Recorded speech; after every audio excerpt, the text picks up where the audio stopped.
안녕하세요.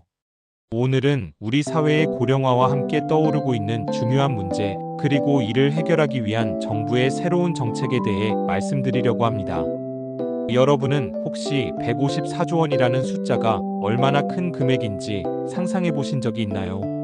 이는 우리나라 국내 총생산의 6%가 넘는 어마어마한 규모입니다. 놀랍게도 이 거대한 금액이 바로 현재 우리나라 65세 이상 치매 환자들이 보유하고 있는 자산의 총액입니다. 그리고 이 숫자는 2050년에는 무려 488조 원까지 늘어날 것으로 예측되고 있습니다. 문제는 이 엄청난 자산들이 제대로 활용되지 못하고 있다는 점입니다. 치매나 인지능력 저하로 인해 재산 관리가 어려워진 어르신들의 돈이 그냥 묶여있는 상태가 되어버린 것이죠. 더 심각한 것은 이런 상황이 단순히 개인의 문제에 그치지 않는다는 점입니다. 가족들 사이에서 재산을 둘러싼 분쟁이 일어나기도 하고, 아기를 가진 사람들이 어르신들의 재산을 노리는 사기 사건도 끊이지 않고 있습니다. 특히 평생 모은 집 한 채가 전 재산인 서민층과 중산층의 경우 이런 위험에 더욱 취약한 상황입니다. 고액 자산가들은 민간 신탁 서비스를 이용할 수 있지만 일반 시민들에게는 그런 선택권이 제한적이기 때문입니다. 이런 문제를 해결하기 위해 정부가 내놓은 해답이 바로 공공신탁제도입니다.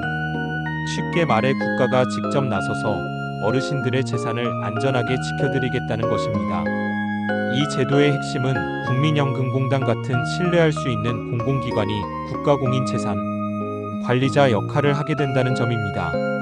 마치 전문적인 집사가 주인의 재산을 꼼꼼히 관리해주는 것과 같은 개념이죠. 그럼 이 제도가 구체적으로 어떻게 작동하는지 살펴보겠습니다. 먼저 65세 이상의 어르신이 아직 건강하고 판단력이 있을 때 미리 자신의 재산 관리 계획을 세우게 됩니다. 매달 얼마씩 생활비로 받을지, 의료비는 어떻게 처리할지, 나중에 상속은 어떻게 할지 등을 자세히 정하는 거죠.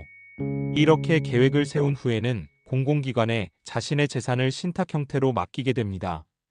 그러면 공공기관이 이 계획에 따라 자산을 운용하고 관리하게 되는 것입니다.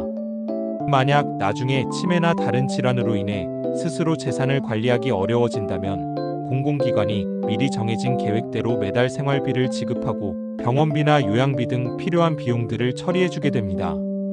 이 제도의 가장 큰 장점은 본인의 의사가 끝까지 존중된다는 점입니다.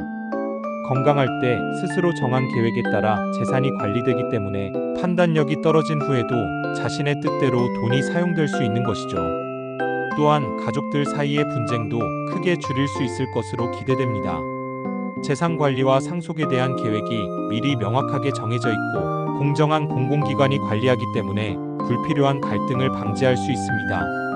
무엇보다 각종 금융사기나 무단 인출 같은 범죄로부터 어르신들의 재산을 안전하게 보호할 수 있다는 점이 큰 의미가 있습니다.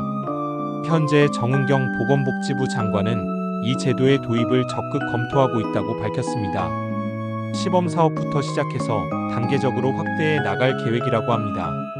저출산고령사회위원회도 올해 연말까지 관련 대책을 포함한 기본계획을 발표하겠다고 밝혀 정책 추진에 더욱 힘이 실릴 것으로 보입니다.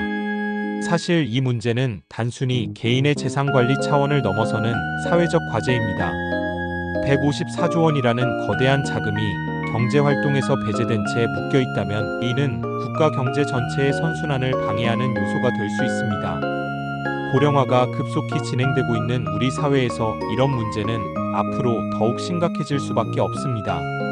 따라서 지금부터 체계적이고 종합적인 대책을 마련하는 것이 무엇보다 중요합니다.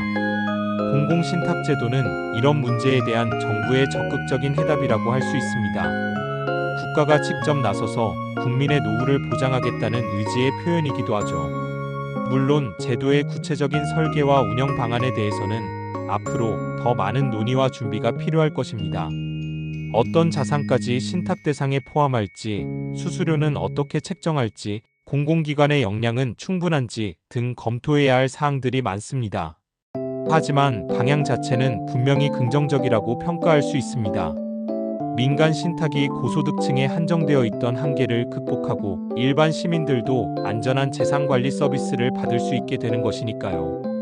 무엇보다 이 제도를 통해 우리 사회의 어르신들이 더욱 안심하고 편안한 노후를 보낼 수 있게 된다면 그것만으로도 충분히 의미 있는 정책이라고 할 수 있을 것입니다. 앞으로 이 제도가 어떻게 구체화되고 실행될지 지켜보면서 우리 모두가 관심을 갖고 지지해 나간다면 더 나은 고령화 사회를 만들어갈 수 있을 것입니다.